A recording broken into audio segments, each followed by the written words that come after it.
I'm Chris Williams from Cyclone Fanatic and a proud Iowa State graduate from the class of 2007. No one shows up like Iowa State fans. And Cyclones support Cyclones on and off the field. Your gift can provide scholarships to students, fund groundbreaking research. We could even drum up opportunities for the marching band. Visit MoveWhatMatters.com to learn how you can make an impact today.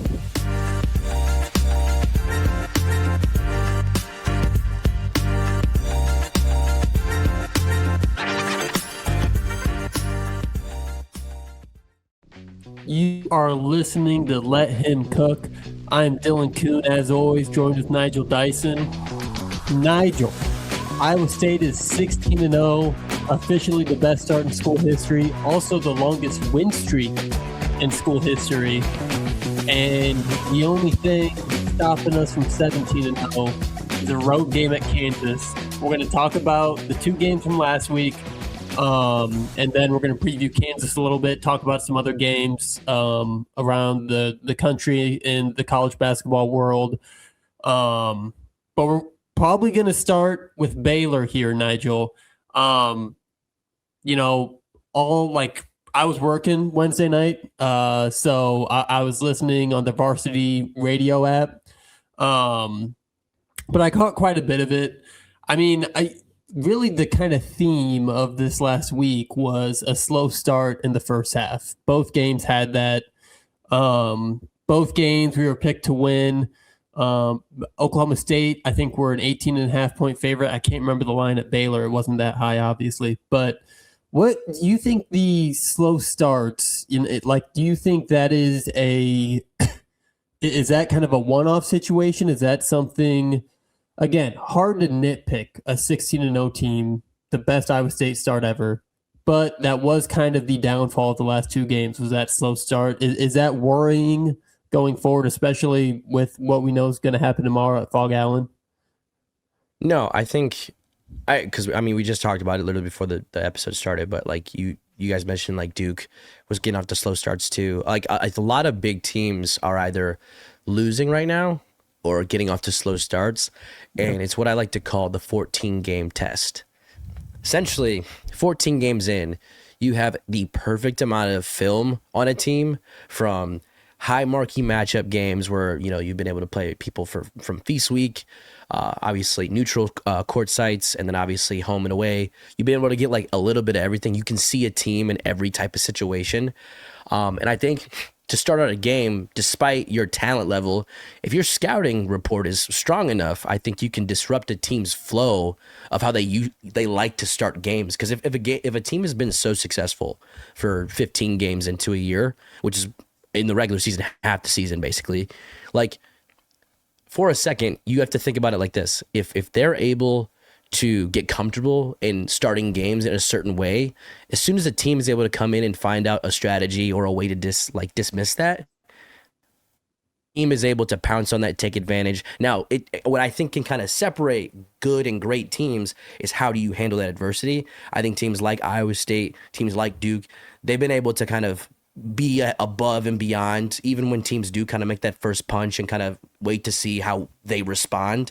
They've been able to respond. Teams like Michigan, they got punched in the mouth by Wisconsin, and they were in a rock fight the rest of the way, and it didn't end pretty for the Wolverines. So there's I feel like we're just in a period of time in the season where you're able to see kind of how well, despite the opponent, based off of just film alone, I feel like you're able to kind of go in and disrupt a team, take them off their flow, take them away from things they like to do. Because a lot of coaches are not going to try to overcomplicate something, especially like you said, when we start the season 16-0. Like, what is there to fix? It's just about doing our stuff to a high level and playing our best brand of basketball. That's what's being beat over the kids' heads. So the second something does get disrupted like that, people are kind of set back for a little bit. I think we saw that both in Baylor and Oklahoma State. So it's just, I guess it's more so like, how is a team going to respond to that 14, 15, 16 game test?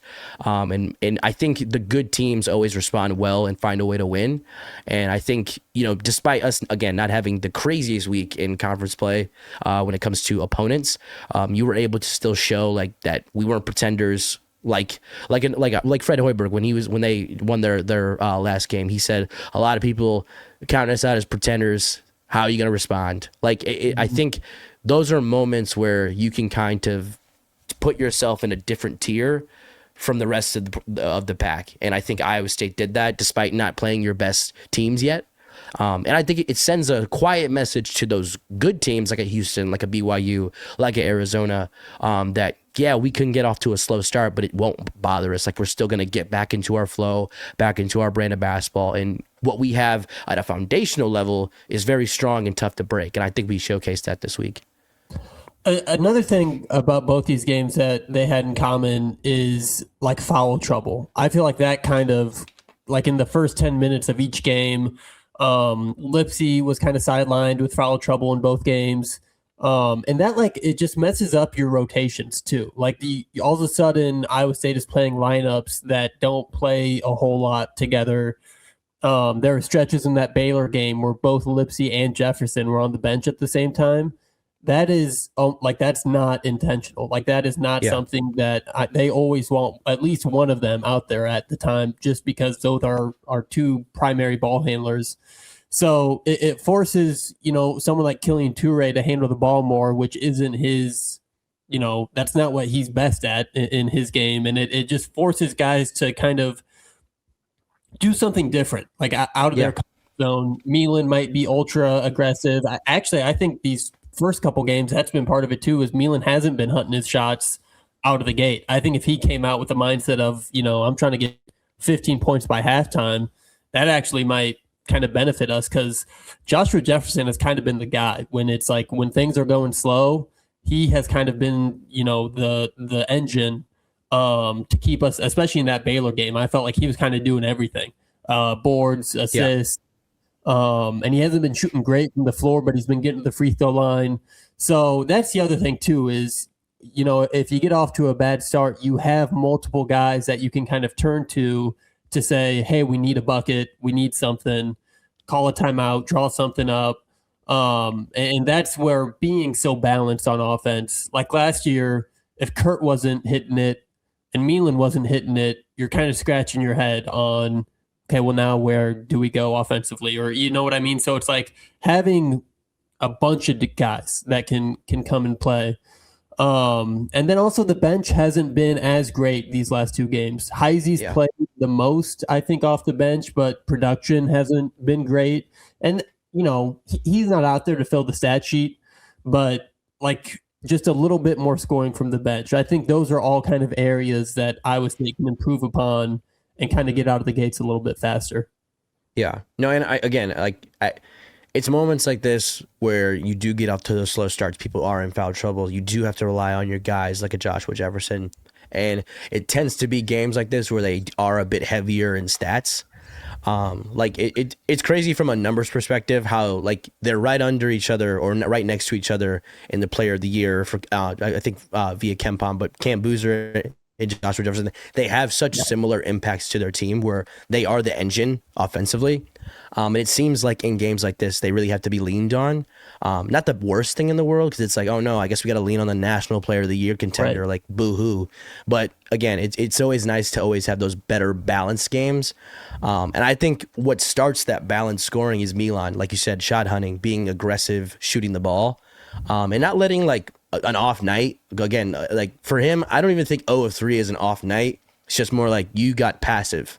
And we ran into this situation a lot more, I think, his freshman year, especially against Illinois in the tournament. But like, you just don't want to repeat that because like it took so long for Milan to make those jumps each year. And it took a lot of work, a lot of repetition.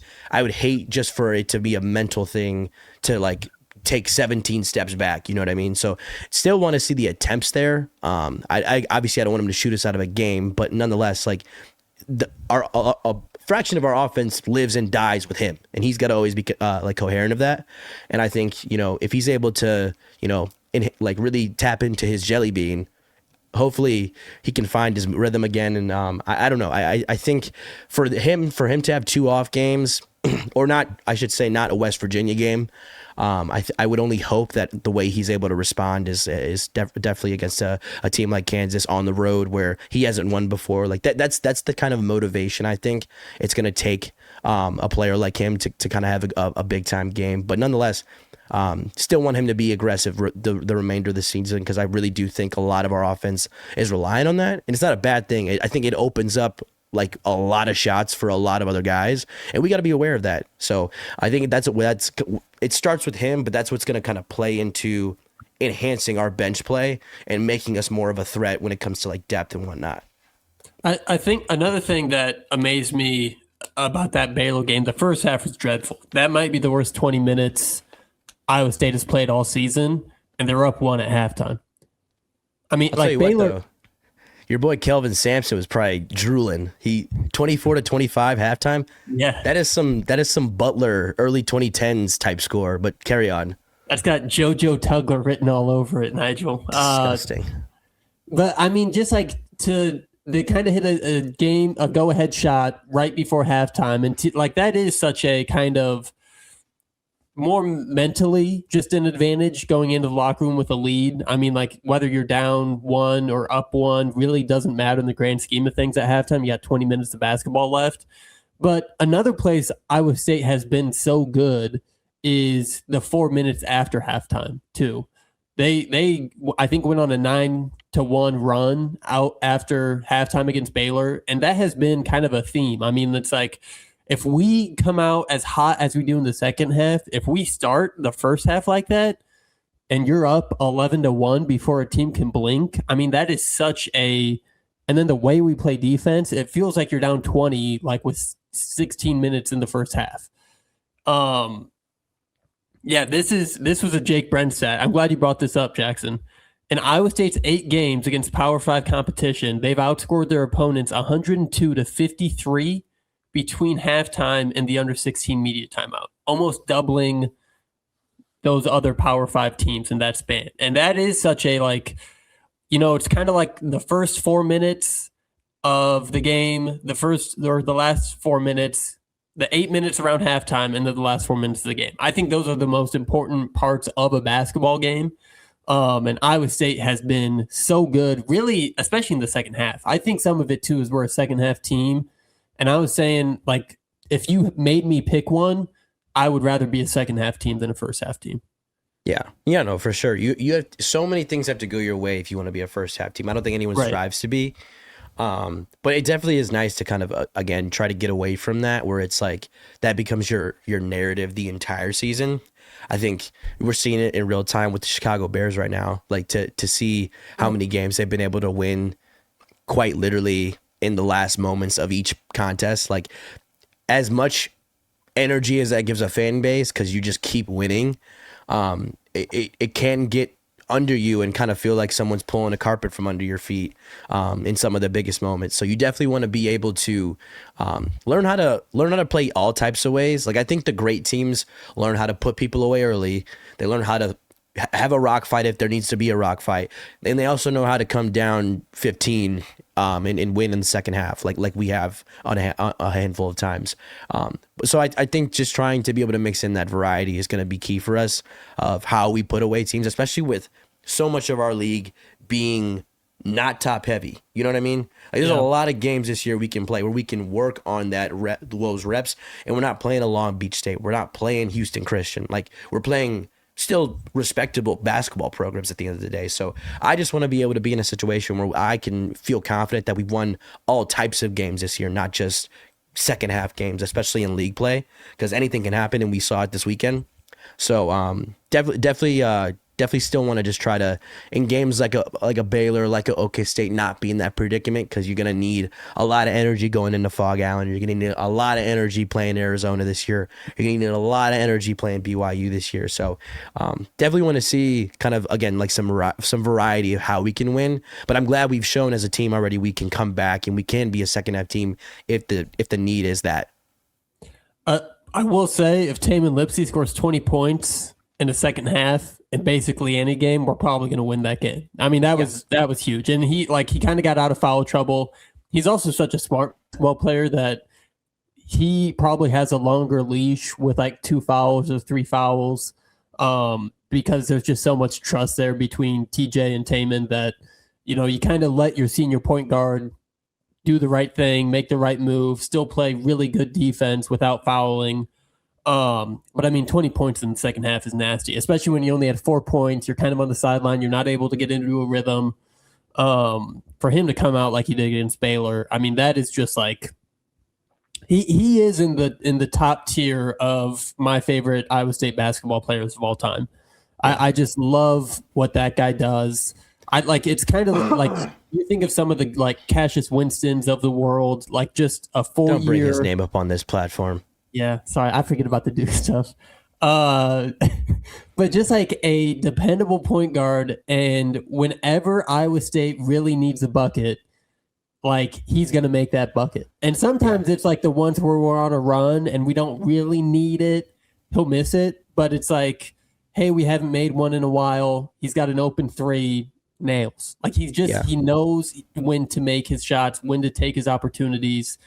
So many winning plays. Like he is just as good as it gets in the point guard variety in college basketball. Yeah, no, and again, I think it's gonna take like some, and I'm glad we're able to have again on off nights. I'm glad we're considering this an off night because an off night was a 10-point win on the road in a place we usually don't win. Yep. And then on top of that, even with a Milan off shooting night, you still had Taman go in and have, like you said, 20 points in the second half, 24-point overall night. And Joshua Jefferson have a very impressive 19 and 17 night as well. That's a cartoon stat line. 19 and 17 is nasty. That's like when you take the difficulty on 2K and you put it like rookie. Yeah. And like the 93 overall looks like a demigod Wembenyama or something. Like it looks too easy out there. And again, like, I'm glad we've been able to, when we do, on the topic of variety of how we've been able to win games, I'm glad we've been able to have balanced scoring nights, but I'm also glad, like I said, to be able to kind of depend on 1-2 guys to kind of just carry us and know that that's possible too.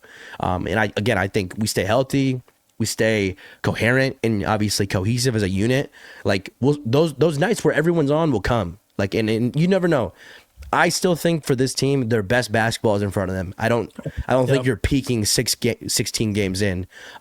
Teams that have won the way we've won, beat the teams we beat, don't do that. So I see us still growing from this, and I don't want to look at this as like the sky is falling situation. It's more just so wanting to see more variety of how you can win a basketball game. But again, glad we were able to show different ways of how we can win. Now let's kind of be a little dominant. Let's get a little selfish. Let's get a little greedy.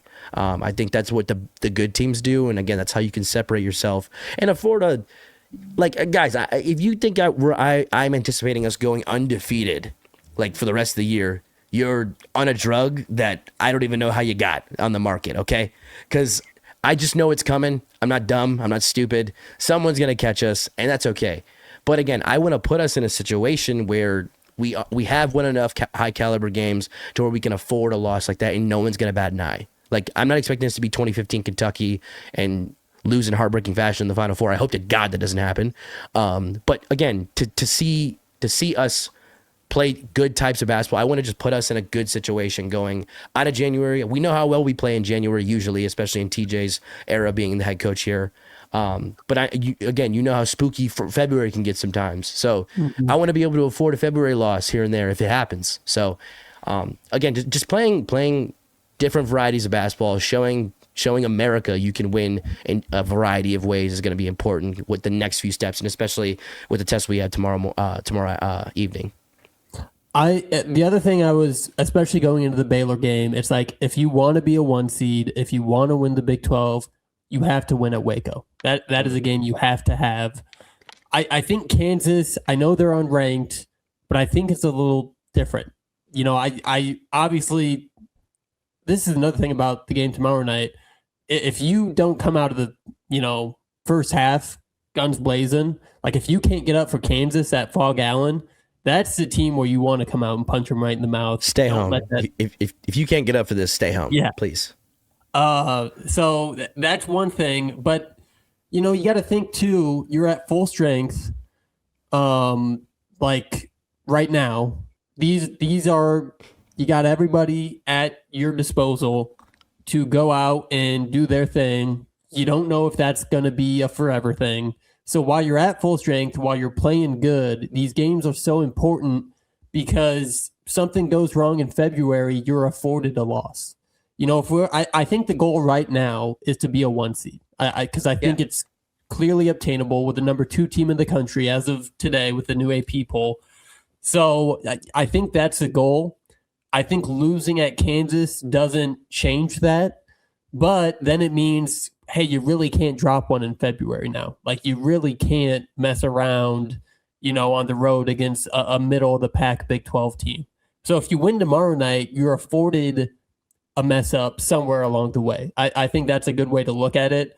And another thing is you got to win at Hilton. You got to win at Ames at all costs. You got to protect home court. And if you lose 3 to 4 road games on the Big 12, I still think you're a 1 seed at the end of the day. It kind of depends on UConn and Duke and the Big 10, what happens there with like Purdue and Michigan. But I think there can be 2 1 seeds from the Big 12 this year. I think Arizona and Iowa State could both be a 1 seed depending on how this season shakes out. But I like those, and just getting off to a good start in Big 12 play too is so good. Jackson, I saw your tweet this morning. There's some head scratchers right now in the Big 12 standings. I wouldn't have thought, Baylor starts 0-3, Colorado's 2-1. Kansas, I think, is 1-2 for the first time since like Wilt Chamberlain was there. It hasn't been that long, but God, it feels like they haven't been 1-2 in Big 12 play in forever. So just like getting these first couple of conference wins under your belt goes a long way in a month and a half from now. Have you seen the Wilt Chamberlain meme? Which one? It's like a colored photo of him at Kansas, and there's a Kansas cheerleader like grabbing him, getting his attention, and her boyfriend, who is a male cheerleader, I think it's her boyfriend. Someone please pull this up if you can find it on Twitter. But I saw it on TikTok, and it was basically the guy on the male cheerleader sees her talking to Wilt Chamberlain, and the caption was like, "She's gone, bro. Just rack it up. It's over." Yep. So at least if they were starting 1-2, Wilt wasn't starting 1-2 off the court. I know that for sure. No, that just made me think about that. Everywhere he went. Yeah. He made his presence known. If you know, you know. No, but yeah, I mean, like, again, that's what it's so weird how, because you bring up like the weird start to the Big 12, and it's like the reality of the situation is like, in a weird way, this is also an effective NIL. Like, I'm not saying that's the reason Colorado has a winning record in conference play, but again, why a team like Kansas is, falling off is because Darren Peterson doesn't have to show all his eggs in one basket in a college season. Like, he can have a Kyrie type of year, where he's doing a half-ass job and can still go top 3. Like, I think that I fear that if we don't get enough rules around NIL in general, you're going to see this a lot more often, where there is going to be load management at the college basketball level, because when you're not playing for your food, what's the point of playing? Like, that's the mentality of the second players get, or an agent in the equation. Like, they're going to be having those conversations with these players. So I think it's a weird kind of ironic like theme we're seeing in like the pros and the cons of NIL. Because I sent you that video a few days ago of Austin Rivers. He was talking about it. Like, he was a top player coming out of high school, top draft prospect, and he had to play through injuries to withhold that draft stock. Now that's just not the case. Like, people are getting paid. They have the wiggle room to sit out for a few games and sit at the end of the bench with a massage gun on the thigh. Like, it just is that type of culture now. And it's fascinating to see. But I think with a team like a Kansas kind of not really paying the most, they're not finding the top maximum potential of this roster they have because of their situation going on. So it's going to give teams like a Colorado, like a Utah, like teams with nothing to lose, an opportunity to make some noise in conference. Like, if you weren't able to have the best out of conference year, I think you're able to still withhold and still maybe finish out the last 2 months of the season in solid shape where you can win a few games. And again, those are teams. Again, I would much rather lose to those teams than a BYU, an Arizona, even a Houston at this point. Like, I would much rather it just be where the committee can look at our record and be like, oh, it's a fluke. They lost a gimme game to Utah. It doesn't matter. Like, that's how they're going to be viewing this. So it is important to kind of almost plan your losses if you're going to get a loss out the way, just so it's not foreign language when you do lose. So I don't know, man. It's weird. Like, this is such a weird season, and with NIL like fully, it's been around for as long as Taman's been in college. Like, the ability for people to get paid. So I think we finally seen like what a graduation era of NIL can be, and the reality is, it's just like, yo, this is with no rules. This is the Wild Wild West, and before you know it, Utah might be a 4 seed in the Big 12 tournament or something. I don't know. Like, if this keeps up. Who knows? We're seeing a lot of weird parody, but it's not a traditional parody. It's like a different type of parody, if you know what I mean. Yeah, I do. And it is like, and I think this has been the case, especially when you watch this tournament too. It feels like, at least in the last couple of years, and maybe it is just kind of a recent anecdote more than anything, but you feel like you're not seeing as many mid-major upsets. And you start to wonder, like, these mid-major teams are replacing 10 to 11 guys every single year. Because if you're good, you transfer. If you're bad, you transfer. And if you're a senior, you graduate. And so every year, these coaches have to bring in 10 new guys. They have to learn how to play basketball together and hope by March they can figure it out and try to knock off one of these top, Power 5, Power 6 teams. And like McNeese State was kind of the only one. I think they beat Clemson in the first round. Like, you're just not seeing it at a level we did. And a lot of times it was like the other way, where these mid-major teams would knock off these one and done, blue bloods, because, hey, they have four starters that have played all 4 years together, and they like can read each other from a mile away. They know what their teammate's going to do because they've played, 115 games together. So like, we are just seeing, it's a different kind of, it's a new age. It really is. And like, I think Iowa State luckily has obviously navigated it very well. And we do have more continuity than a wide percentage of college basketball teams. And I think that has a lot to do with it. But for the most part, like, you look, especially when you get a new coach, like, these new coaches are replacing their entire team when they show up. And like, you saw that with West Virginia and Oklahoma State. Honestly, I think those two teams are going to be better, especially as the year goes on. I'm a little worried about Stillwater. Like, they were without their second leading scorer, and I think it was a 5-point game with like 5 minutes left. So like, those are the ones, that's what I'm saying. It's like, if you win at Kansas, man, it would suck to lose at Stillwater, but if that's one of your 3 or 4 conference losses, you're probably going to be okay. Yeah. So that's just kind of where we're at. Yeah. We're at the point as a team in the Big 12 where if you want to maintain a 1 seed, you have to lose a fluke game or you have to lose to Arizona. Yeah. That's it. Like, you maybe have some window to lose to Houston and BYU. Maybe Houston over BYU. But again, there is, like you said, there's only a short window of time of where you can afford to lose if you want to maintain being good. Because that's the thing we've talked about multiple times on this platform. When you're Iowa State, we're real good at being the underdog. Like, the biggest challenge is getting to greatness at the top of that mountain and sustaining it, like staying there, not just touching the tip of the mountain and then falling back 7 spaces. No, how are we going to stay there and keep pushing and Heismaning people off from the back of us, trying to get what we want and get what we have? Like, that's the biggest thing that I think is important going forward.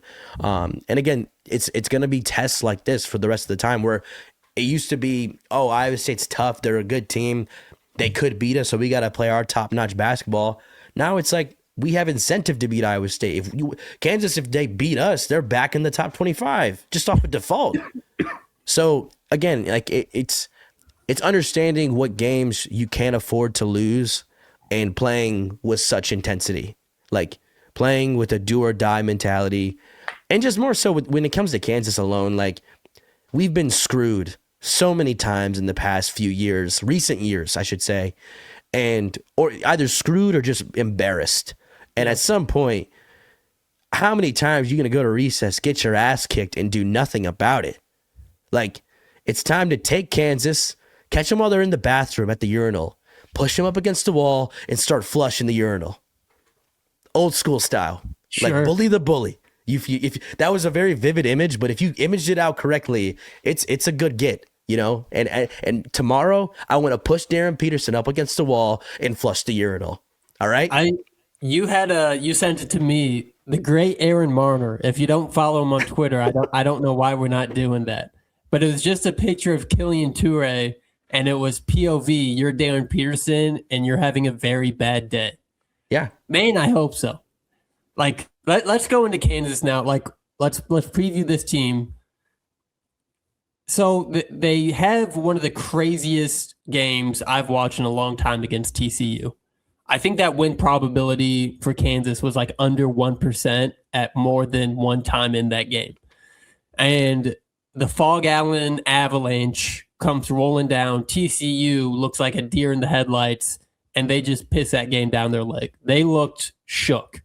And it goes to overtime. Darren Peterson takes himself out with 4 minutes left, comes back in with about 10 seconds left, hits the game-tying three, and then, no, he got fouled, makes all 3 free throws. Fran Fraschilla is trying to announcer curse him to hell. He's like, no way he's missing these. He's not going to miss this one. He's not. And then he does make all of them. And I was like, that was a valiant effort, Fran. I really appreciated it. But and then he almost made the game-winning shot before it even got to overtime, and then doesn't play at all in overtime. Just insane behavior. But like Self is like being like, we're gonna make you the craziest mixtape college basketball's ever seen. Like, if you just watch the highlights 20 years from now, you're gonna look awesome. But yeah, for the people who were there, for the people who watched, very disappointing. But again, 32 points. Like, bro's not playing crucial minutes, and he like, what type of bro is playing with game sliders on. There's no way. Like, I don't understand how one can be this efficient and not play the entire game. Bill Self is sending a message, and it's honestly annoying. It's like, all right, we get it. He's good. Like, shit. Right. But you don't need to, like, play him all 40 minutes. If he tears his hammy, tears his hammy. Like, don't just rub it in our face and then pull him out. Like, don't tease us. Like, give us the whole, like, what did Paul Pierce say one day? Right now, you're just giving me a taste of it. I want the whole load. Like, that right now, that's what Bill Self is doing. He's just giving us a taste. We want the whole load, okay? Pause. From a pure entertainment aspect, too, just as like a college basketball fan. And again, like, I hope load management is not the case for college basketball going forward. I hope this is a weird one-off and he's got a loser agent that sucks and nobody else signs with him. But, like, I want to watch the best players on the best teams. I want to watch Kansas's best player. I hope he loses, but that guy is so good at basketball. And yeah, for him to only play 20 to 25 minutes a night, it feels like something's being stolen from me. I feel like, I just want to see it for its full 35 minutes. I want to see him play like everybody else plays. And I'm sure Kansas. You know what's going to stop it? What's that? People just going straight to the league. Like, yeah, you'll miss out on the J.R. Smiths, the Josh Smiths. Who else is LeBron James, Kevin Garnett, Amari Stoudemire. You'll miss out on those type of guys, which is Darren Pete. Like, he's I think cut from that cloth. You might even miss out on an AJ DeBonsa, but for every one of those stellar players, you get a JJ Redick. You get a Carmelo Anthony, a one and done, but hey, he wins a national championship his freshman year. Like, I think college basketball always has the possibility, especially with international play now, to have their superstars. You don't always need the NBA guys. And the one thing to get rid of the load management problem is going to be just letting people straight up from high school, go straight to the NBA. Like, no G League, no overseas. If you're LaMelo Ball, you're going straight to the league. If you're who else played overseas? RJ Hampton or so, whoever, Matis Buzelis, like all of these guys, like what's going to stop it is just being able to go straight to the league, which I don't even know why we took away from them in the first place. Like I know we would have missed some great college basketball moments in the last decade, but with everybody, with every person who isn't in college, somebody else steps up and does something just as special is my point. Yeah. So again, I think it's important to, if you're college basketball, if you're trying to get all these NBA guys through your product from a marketing standpoint to bring you and make you a lot of money in a 9-month session, I think it could still be done. And I think if you're able to develop people like Taman Lipsey who can give you good basketball for 4 straight years, like you're able to have a longer, I should say, product over time where it's not as, oversaturated in like a microwave meal. It was cooked in the oven. It was based, it was seasoned, and when it came out its senior year, it was ready to eat. And I don't know, some about it is like, it is that simple. I don't know. So I don't know why people are making it so difficult for those guys who really don't give a shit about playing college basketball anymore. Like, play college basketball. Peterson's good, but he doesn't want to be in Lawrence, Kansas. I wouldn't either. Like, if I'm that dude, if I'm scoring 32 points in a game that like they low-key didn't even need me, bro, when is March? Because I'm getting tired already. Like, that kid is gonna be tuned out by the end of February. I don't know why Bill Self would even like waste his time, especially being the high caliber coach he is. He can get anybody he wants in the recruiting scene, especially with money. So it is frustrating. I don't know how we got off on this tangent, but I think that is the real issue with why there is even a one and done problem to begin with in college basketball right now. And like another thing too, also, with how the NCAA is now, if you do just want to go straight to the league and it doesn't work out, you can probably just come back to college. You can get, there's no rule. Take Library 180 one more time. You got it. I am happy that like this Baylor experiment is just going up in flames. Like, it looks like he hasn't played competitive basketball in 6 months and has never played basketball with his teammates, because that's exactly what it is. Yeah. So I'm glad it's not working. But I think there is some merit to that, and I hope it would be. The only thing I'm scared about is like, yeah, maybe you lose on Peterson and DeBonsa, maybe like a Mikal Brown, like some of these like, top 5 picks. But then I'm a little worried about like, okay, what about, someone like from 20 to 30 in the top ESPN 100? Are they going to try to go pro? Like, are they going to try to skip out? And then they will be screwed if they can't make it in the league. Tough. Yeah. Like, bro, you probably had 30 offers, right, to like the best schools in the nation.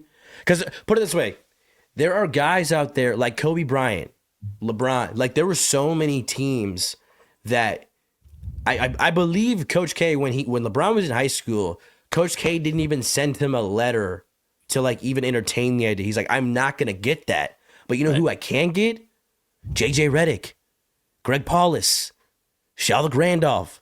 And like Iowa State did it too. Like, you think Tinsley was like the best point guard in the nation coming out of high school? No, there were probably a plethora of guys in front of him, but because, again, he was a product that was put in the oven, seasoned, based, by his senior year, chef's kiss. Like, it made sense. And then he was a great NBA backup point guard for his entire career. Like, that's my point, in a sense of like, if someone makes a dumb decision and goes to the league, like, yeah, we're going to have a few Kwame Browns if there is no needing to go to college anymore. You're going to have a few Eddie Currys, like, but that's not the point. The point is, like, I hope with you being able to make money in high school and able to make money in college, I hope if you're that serious about it, you get an agent now that is actually going to vouch for you and not just trying to make $1 off you, because that's a bigger issue. It's like, how quickly can we turn and flip this product to make the biggest return as quick as possible? That's how a lot of these sports agencies work. So it's important to, if you are a top 30 recruit, be realistic with yourself. If that's the case, if you haven't been able to crack the top 15, it was a struggle for you to even be considered as a McDonald's All-American, it's probably not your call to just get up and go to the damn NBA. Like, give college 2 years while you can still make money. Because like that's the only real incentive of going to the NBA that young. Like obviously some people are just ready from it from a skill perspective, but that's not the situation for most of these people. So you to answer your question, what do we do about those kids? They make the right decision, and they have people behind them that actually care and want to vouch for them and want to put them in the best situation to succeed. And I think, again, some people are going to have to bite like tough reality bullets in this process, but that's the only way people and human beings learn is through trial and error. So there's going to be a lot of guinea pigs to start out, but I don't think in order to see real change and better change, you can't get too worried about the guinea pig stage.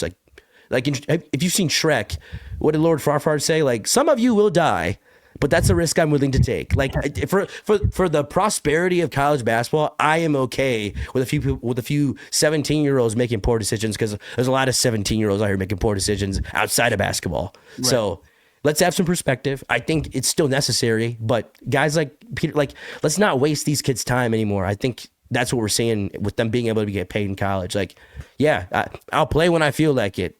Until then, I'm going to keep putting this massage gun on my thigh. And again, right. You want to see that change, you got to make some change and be okay with disappointing a few other people in the process. I think, too, it's like, I mean, it just comes down to simple numbers of like, okay, there's 30 NBA teams filled with grown-ass men that are professional basketball players, or realistically, your college option is probably, you're not looking at all 365 schools, but you're probably looking at, the top 50, top 60, 70 that can pay you and give you real NIL money, and you're competing with guys your age for those roster spots. And honestly, if you're a guy that is debating NBA or college, you're probably going to start right away almost wherever you go. So hopefully like enough of those kids kind of on the border of like they probably could go pro, but hey, it might be worth it to take that 1 year of college and get coached and kind of build your skill set before you go straight to the league. Hopefully most of the kids would make the right decision in that. And you are getting real money. I mean, especially too, it's like that's a sure deal. Like, you're going to get money in college basketball now. That was not a thing before, like when we had this rule of you could be 18 and go straight to the league. That wasn't an option. So hopefully it would be a little different. Because again, I'm fine with the LeBrons, the Darren Petersons, but it's more like, who's the 20th best kid in his class? Is that guy going to screw himself by trying to go pro instead of taking the college route? That's the one thing. But that kid might go to Iowa State, play our cards right. Hey, I don't hate it. The couple of things I want to talk about the Kansas Iowa State matchup. One thing, it's impossibly hard to play Fog Allen. Officiating, probably going to be bad. Iowa State fans are going to complain about it, probably rightfully so. You're just not, honestly, that TCU-Kansas game, TCU was getting some calls, and I said, I have never seen Iowa State get that call in that building. So maybe now that Kansas isn't like the poster boy for the Big 12, maybe they're not getting all the same calls that they used to. But I still think that place is so hard to play in. Those fans, it feels frightening in there. It feels kind of if you're not wearing Kansas blue or red, you can feel that you're not welcomed. So it's obviously a hard place to play, but like, I just did the DPI today, and for those that don't know, I do my own college power index. I manually put in all the rankings, and then it equals out to a score at the end. Kansas was dead last. Analytically, they're bad, Nigel. They don't rebound well. They don't take care of the ball exceptionally well. They've lost enough games that their scoring margin isn't great.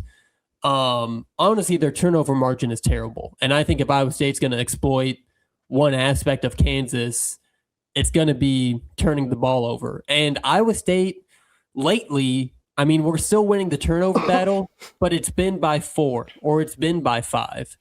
And I'm hoping that Iowa State can kind of run it up in the turnover battle and make Kansas make dumb mistakes, because Oklahoma State did a really good job of getting the ball to the middle third of our defense. And I think that is why they kind of stayed in that game as long as they did. And if Kansas is able to do that, they have players way more skilled and talented than Oklahoma State does. So that scares me. And I think that also comes down to but is the Kansas player going to make the right decision every time? Yeah. Oklahoma State did it a lot, but those are kind of two keys. And then the other stat that just go like hand in hand, Iowa State, obviously an amazing three-point shooting offense. Kansas has a top 10 three-point shooting defense. So they really want to run you off the line, make you take a mid-range or make you take an extra pass. They're going to close out really hard and try to get that ball away from the three-point line. The only thing is, though, it's not like we take a ton of three-point shots. We just make them. When we do shoot them, we make them. It's not like a whole offense, is built around the three-point shot. But when those opportunities come, we've been really efficient in making those three-point shots.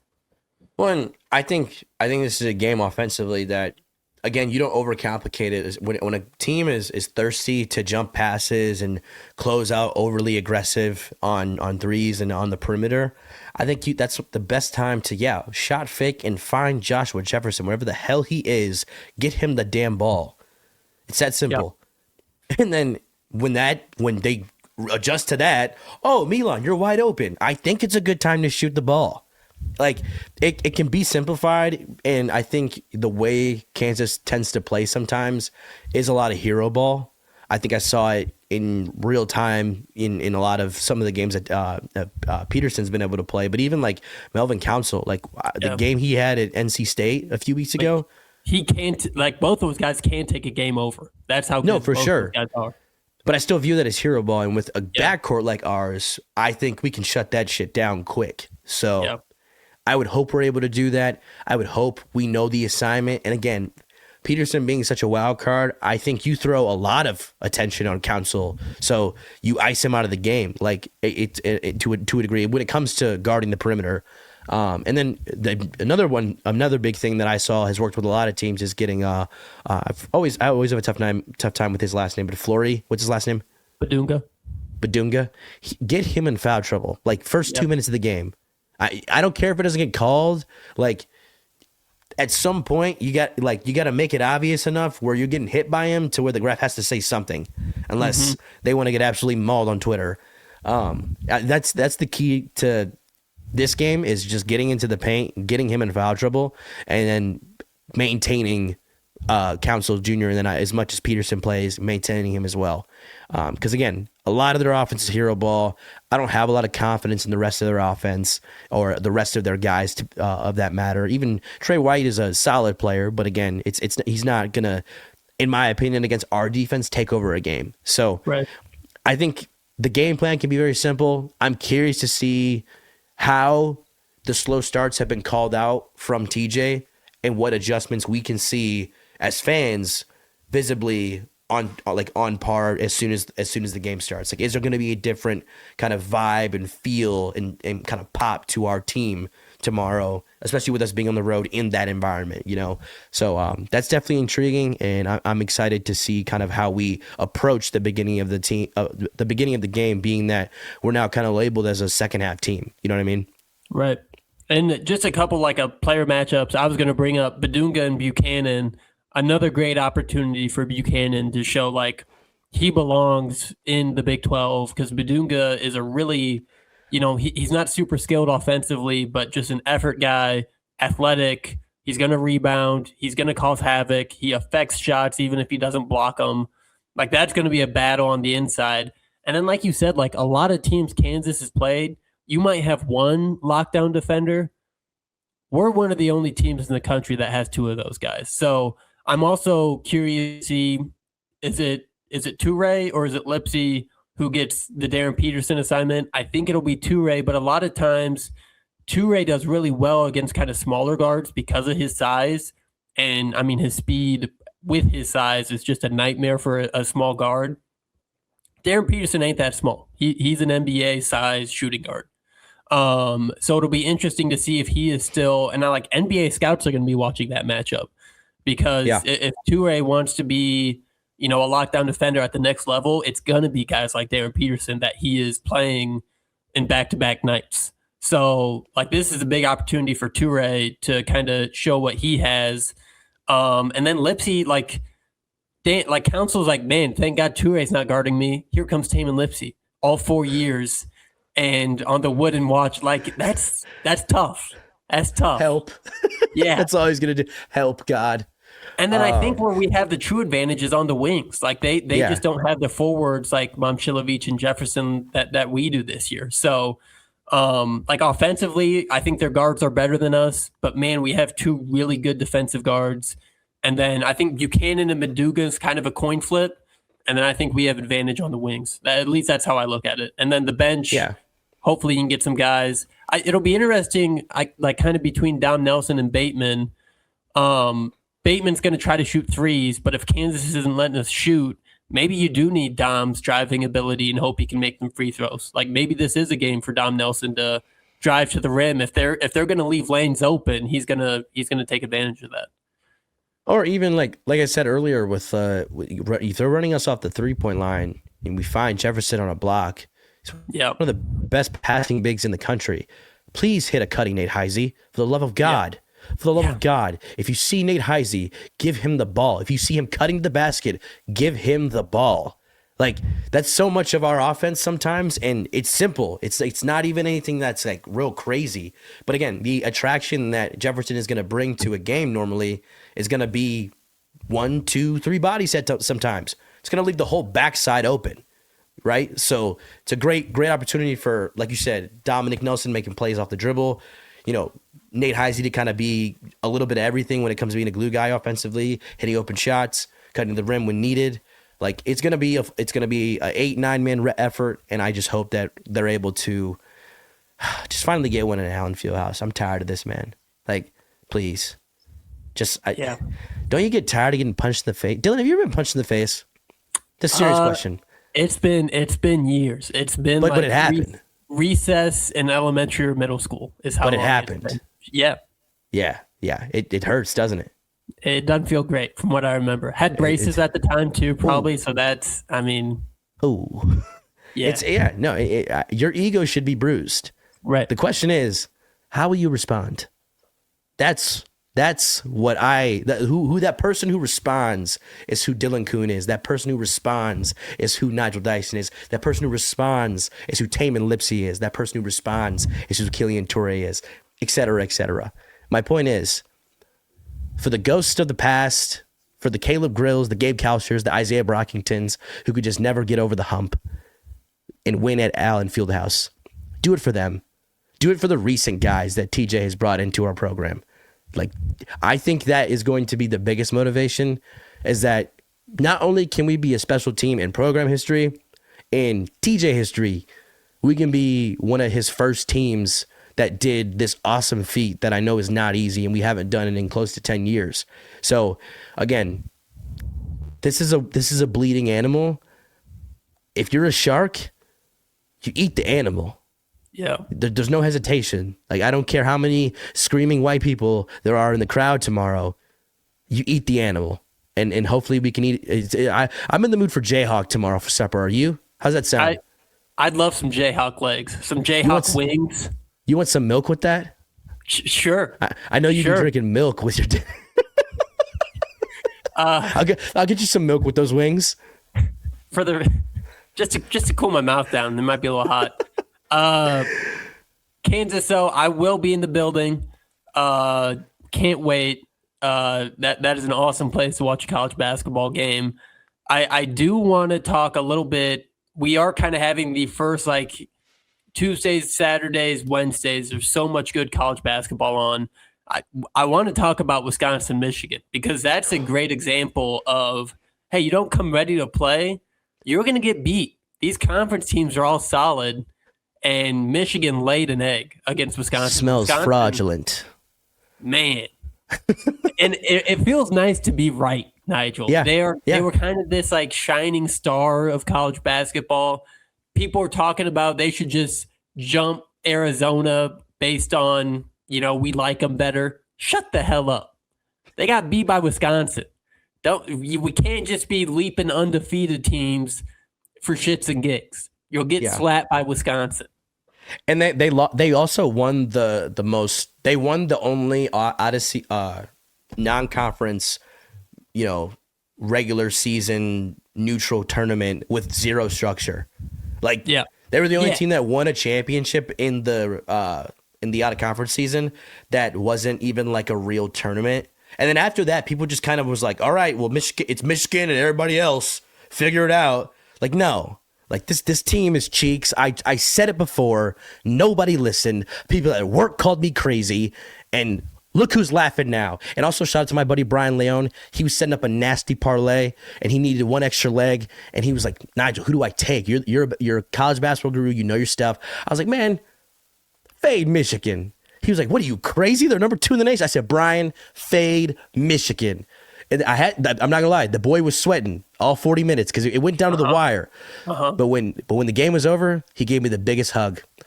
And that is what it means to know ball. When your friends can put their finances, their hard-earned finances, on your word and reap the rewards of that. I mean, there's no better feeling in the world. I think it's like having a kid and that knowing ball. Kids, ball. That's it. That's the order, just like that. And God, I just don't like Michigan this year. No, I haven't believed in them. Also, can you imagine how, if Las Vegas knew what the hell they were doing with that tournament to have Michigan and Iowa State playing the championship, knowing what we know now, what a missed opportunity. They blew it. Like, that is such a, like, you had 2 of the best teams in the country at the same tournament and you were dumb enough to not let them play each other in the championship. And again, I guess it shows. Vegas showed their true colors and their intention of having a tournament. Finally, they've been real big on having just this one neutral game, like a Duke versus Gonzaga or Baylor versus Gonzaga, like team games like that, where it's just an isolated game on a neutral site, blah blah blah. To where I think when they got this many teams with decent. And with decent followings from when it comes to fans, like a lot of people were traveling for this. Not too many people because obviously it's the holidays, but still, I think it became just like we already got these teams to go. Let's just make money off of this. Like this is all TV deals. Like again, there's this college basketball season in a weird way is such a guinea pig year. Like in more ways than one, we're moving away from a lot of tradition. Maui is no longer the mecca of holiday tournaments now. Like people are trying stuff out and we're seeing people in moments prioritize money over good basketball. And like you said, being robbed of that opportunity of seeing Iowa State, Michigan for a Thanksgiving championship, like they're not thinking about that. They're not thinking like that. They're just thinking about profit. So again, there's a lot of things to reevaluate and sometimes we can be the victim of that, of people just being worried about making a quick buck. Also, Nigel, I hate to punch down, but Iowa's 2-3 in Big Ten play. You hate to see it. Do you? It feels bad, you know. Bennett Sturts, tough one against Illinois. Missed like a wide open layup under the rim in the final minute of that game. Who did they play earlier in the week? Minnesota. 5 bricks in a row for a game? Tough. Golly. I know people are always like, oh, that guy was building a house. Buddy, they were building a village. Yeah, they built a neighborhood. Ukrainian village. Like they built so like one of those old folktale neighborhoods like from like the 1700s. That's what they built. I mean, just they weren't even building bricks. They were building stones. Like you could hear the clanks like from the TV mics. It was that's a brutal way to lose. Into Minnesota? Oh my God. No Gabe Kalsher? Oh my God. That's terrible. Gabe Kalsher's not walking through that door. No, it's just Cade Tyson. You were talking about like having 14, 15, 16 games of film. I think some teams have figured out the Hawkins. I always wondered, like, would McCollum be able to do this against Power 6 athletes? Obviously, a lot of season left. This is his first year. I'm guessing he's going to have more talented rosters. It's not like TJ had this group of world beaters in his first year either. But from what I'm seeing, it's not working. The system's not working the same as it was at Drake last year. No, and Drake is used to playing big games in their season, but again, they're planned big games. They're in the beginning of the year. They're in the conference tournament, Arch Madness. They're in March Madness as well, and the rest of the middle of the year is to them is fluff. Like, Yeah. they're good teams, but they're not juggernauts. Like, like it's not. It's Illinois State. It's Valparaiso. It's Bradley. Like, they're good teams, but they're not. Like, oh my God, like every day? What do you mean we got to go to Oregon and then Penn State and then we got to go to Minnesota?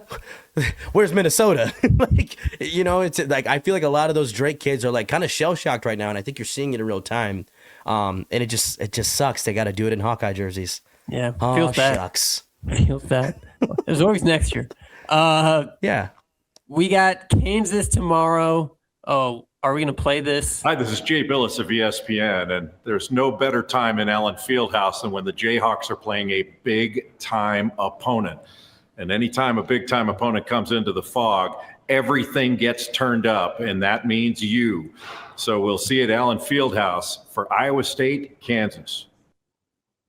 They're begging people to show up down there, Nigel. If it's not tomorrow, then when? Jay Billis should be an MLB catcher. What do you mean by He that? loves. I'm gonna watch my words, but just we might need to get that guy some knee pads. That's all I'm gonna say. What? Good Lord. Iowa State, Kansas, tomorrow night. Donovan Jackson, double set of onions. We're going to need them. Man,